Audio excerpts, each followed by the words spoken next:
Lumbago es un dolor en la parte baja de la espalda. Se calcula, de hecho, que el 80% de la población sufrió este malestar alguna vez en su vida. Además, es la causa más frecuente de ausentismo laboral. Para saber cómo reconocerla y también cuál es su tratamiento, nos acompaña el doctor César Cárcamo, presidente de la Asociación Chilena para el Estudio del Dolor. Doctor, muchas gracias por acompañarnos. Bienvenido. Muchas gracias, Nicolás, por la invitación. Muy buenos días. El 80% ha alguna vez sufrido de lumbago y eso evidentemente es una situación que preocupa porque hablábamos del ausentismo laboral, pero también de una de las mayores causas de discapacidad entre los 45 y 65 años. ¿Cómo estamos actualmente con esta dolencia aquí en nuestro país? Bueno, efectivamente, la gran mayoría de las personas, no solo en Chile, sino que en el mundo, cuando se les pregunta si alguna vez han tenido un dolor de espalda, 8 de cada 10 manifiestan que en algún momento de su vida han tenido dolor de espalda. Por lo tanto, indica que es una molestia que es muy frecuente. Sin embargo, hay que destacar de que el lumbago como un síntoma puede reflejar una enfermedad que va a tener una duración corta, de un par de días, un par de semanas. Puede ser también manifestación de una enfermedad que puede ser más grave, que alrededor del 1% de cada 100 pacientes que presentan alguna vez lumbago es una manifestación de una enfermedad grave, que es poco frecuente, pero que requiere hacer estudio, pero la gran mayoría de las veces, sobre el 90% de los casos, corresponden a una situación transitoria, en general molestias musculoesqueléticas, que tienen que ser bien tratadas, tienen que ser estudiadas para así prevenir, por ejemplo, que se cronifique y que lleguemos a situaciones como, por ejemplo, de una discapacidad permanente. ¿Por qué se da el lumbago? Porque son múltiples factores, aquí hay de todo. Y ahí le pregunto también dentro de esto, ¿cómo reconocer un dolor de espalda, que puede ser más habitual, a finalmente un dolor lumbal tipo lumbago crónico también? El dolor se manifiesta de la misma manera, siendo distintas las causas, distintas las enfermedades, y se manifiesta por dolor en la espalda. Puede estar asociado o no a un dolor que se denomina radicular, que implica un dolor de la pierna, pero con ciertas características que la gente lo conoce como ciática. Y esas características corresponden a la irritación de alguna raíz nerviosa, y el dolor es característico porque corresponde a una corriente que llega normalmente hasta los dedos de los pies. Claro, es como una corriente eléctrica y ahí se hace la diferencia con un dolor de espalda normal, digamos. Pero puede haber lumbago también asociado a ciática. Ya. Puede haber lumbago solo, que es la gran mayoría, lumbago asociado a ciática, que es alrededor entre un 5 y un 10% de todos los casos. Pero muchos de los lumbagos que no tienen daño o compresión de una raíz nerviosa también tienen irradiación hacia las piernas, pero habitualmente no sobrepasan de la rodilla hacia abajo. Pueden abarcar ambos glúteos y llegar por la parte posterior del muslo hasta las rodillas. Ese lumbago, que es el frecuente, que es de causa musculoesquelética, en general hay componentes psicosociales que explican hay factores de riesgo. A ver. Por ejemplo, nosotros tenemos estudios epidemiológicos en Chile de muy buena calidad y nos han demostrado, por ejemplo, que el lumbago, dentro de las causas de dolor crónico musculoesquelético, porque existen distintas causas de dolor crónico, el lumbago corresponde a la patología más frecuente, que da cuenta casi del 50% de los síndromes de dolor crónico, lo que es una tremenda prevalencia. Por ejemplo, hay otras causas de dolor crónico, por ejemplo, algún tipo de artritis, que dan cuenta de alrededor de un 5%. ¿Qué significa eso? Significa que dentro de las patologías de dolor crónico, del punto de vista de la salud pública, del punto de vista de la prevención, ¿no es cierto?, de las enfermedades crónicas, tenemos que abordar el lumbago. ¿Y cómo lo abordamos? Estudiando los factores de riesgo. ¿Qué sabemos hasta ahora? En realidad existen estudios que apuntan en que hay factores de riesgo que están asociados, pero no se conoce muy bien el mecanismo por el cual el factor de riesgo finalmente desencadena la enfermedad. ¿Qué factores de riesgo? Por ejemplo, se sabe que del grupo que tiene lumbago, la gran mayoría son mujeres. ¿Por qué razón? Muy buena pregunta. Es un factor asociado, pero no tenemos claramente definido. Se puede estimar en términos de salud pública, en términos de poder entender. Quizás en el caso de las mujeres está asociado, por ejemplo, a situaciones de trabajos más pesados. Ya. mayor estrés con sus labores, no necesariamente con un trabajo formal, con labores, por ejemplo, que tienen que ver con el cuidado de los niños. Donde haya mucho movimiento, donde haya que, por ejemplo, agacharse muchas veces, levantar cosas. No, no estamos hablando solamente de trabajos que apliquen más fuerza, de trabajos pesados. El factor mecánico es un factor de riesgo y está más bien relacionado con hombres que realizan más allá del 75% de su jornada laboral el manejar carga pesada o levantar carga pesada. Pero en el caso de las mujeres no tienen relación con esa pega. No hay un factor del punto de vista mecánico asociado con las mujeres, lo que es algo a estudiar. Pareciera ser que tiene que relación en términos a un componente psicosocial, un componente como ellas enfrentan amenazas en su vida. Del punto de vista, me estoy refiriendo al ámbito de la salud mental.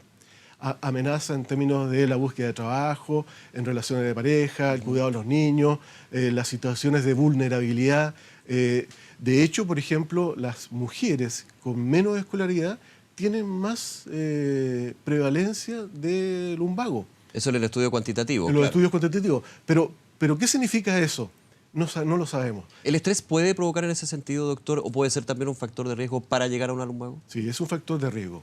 Muchos de nosotros, incluso usted puede recordar en algún momento que amaneció un día con dolor de espalda, sin que hubiera una causa previa, sin que hubiera habido un trauma, sin que hubiera habido un golpe, ni una infección.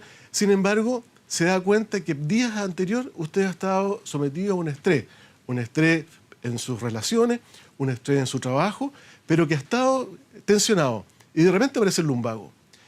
Ese lumbago se relaciona necesariamente, no se sabe bien el mecanismo, con esa situación de estrés. Claro, porque ese puede ser un factor. También otro es ya más del punto de vista físico. Por ejemplo, cuando le dicen a uno los discos del espacio que está entre la cadera están gastados. Eso puede provocar también esta situación, pero no va...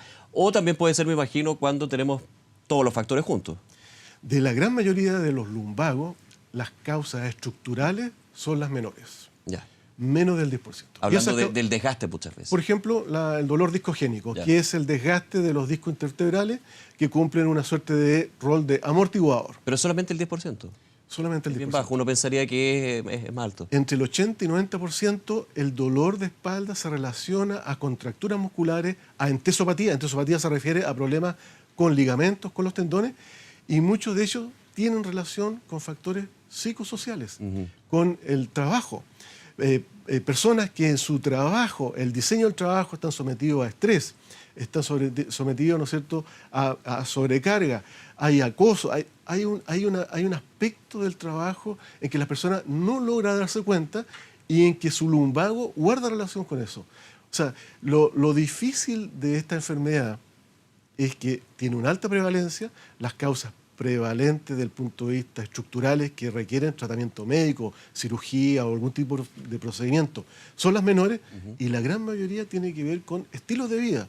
La obesidad, la falta del ejercicio, la falta de distracción favorece que las personas tengan crisis de lumbago. ¿Qué va a pasar con nuestro país? Y aquí hay un punto importante del punto de salud pública.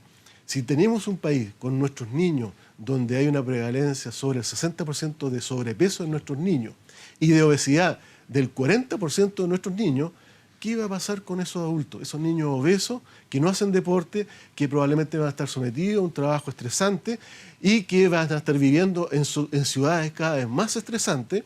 Lo único que podemos esperar es que la prevalencia del lumbago aumente. Lo llevo al otro lado, la sobreexigencia física en el deporte, ¿puede provocar este tipo de dolores también de espalda? Sí. El deporte también es una fuente de lumbago y tiene que ver ya con lesiones desde el punto de vista de músculo esquelética y raramente con lesiones más graves como fractura, pero esencialmente bursitis y del punto de vista de contracturas, de desgarros musculares, sí, es una fuente.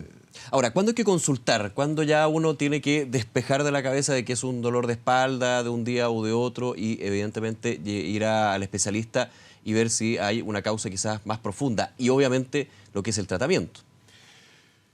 Bien, buena pregunta. Todos hemos sufrido dolor de espalda en algún momento. Y si el dolor de espalda nos permite levantarnos, ducharnos, ir a trabajar, uno perfectamente puede tomar algún analgésico y esperar un par de días. Como una incomodidad. Es una incomodidad, como un pequeño resfrío. Perfecto. Sin embargo, si el dolor de espalda le impide a la persona levantarse, tiene dificultad, por ejemplo, para apoyar una pierna por un dolor de tipo corriente en la pierna, o está asociado a lo que se llaman los factores de riesgo que pueden hacer sospechar de que hay una enfermedad grave, que en medicina se denominan banderas rojas. ¿Cuáles son esas banderas rojas? Pacientes, por ejemplo, que empiezan con un lumbago, pero un paciente que inexplicablemente ha estado bajando de peso. Y ahí hay que descartar alguna enfermedad grave, principalmente, por ejemplo, la presencia de algún tumor o alguna metástasis a nivel de la columna. Pacientes en que el lumbago, si bien en el día tiene oscilaciones en términos de que al caminar puede que disminuya un poco, qué sé yo, pero el lumbago no se modifica ni al caminar. E incluso en la noche el paciente despierta por el dolor de espalda, ese también es una bandera roja. Pacientes que tienen fiebre, pacientes que tienen alguna enfermedad crónica susceptible de que pueda producir una enfermedad en la espalda. Entiendo que también diferencia, por ejemplo, en la orina. También puede ser provocada por este tipo cuando ya llega a ser una ciática, por ejemplo. Sí, pacientes, por ejemplo, que tienen dificultades para orinar, tienen dificultades para caminar, tienen dificultades para defecar, también es un signo que deben ir rápidamente a consultar médico. Ahora, me imagino que hay varios, pero ¿cuál es el tratamiento base, digamos, para cuando se está dando este dolor? De hecho, el lumbago ya cuando pasa por 3 meses estamos hablando de un lumbago crónico. Hay una situación que claramente tiene que ser revisada por un especialista. La definición de una enfermedad, en el caso de dolor agudo, subagudo o crónico, más allá de poner un límite en términos del tiempo, apunta a que un dolor persistente, más allá de cierto tiempo, el síntoma se transforma en una enfermedad per se. O sea, una persona que tiene un lumbago 4 o 6 meses, esa persona, su lumbago ya ha producido cambios estructurales a nivel de su médula y de su cerebro que hacen más difícil el tratamiento y que por lo tanto requieren tratamiento especializado con fármacos especializados. Por lo tanto, hasta 6 semanas uno habla de un lumbago agudo. Entre 6 semanas y 3 meses, subagudo o persistente, y sobre 3 meses, crónico.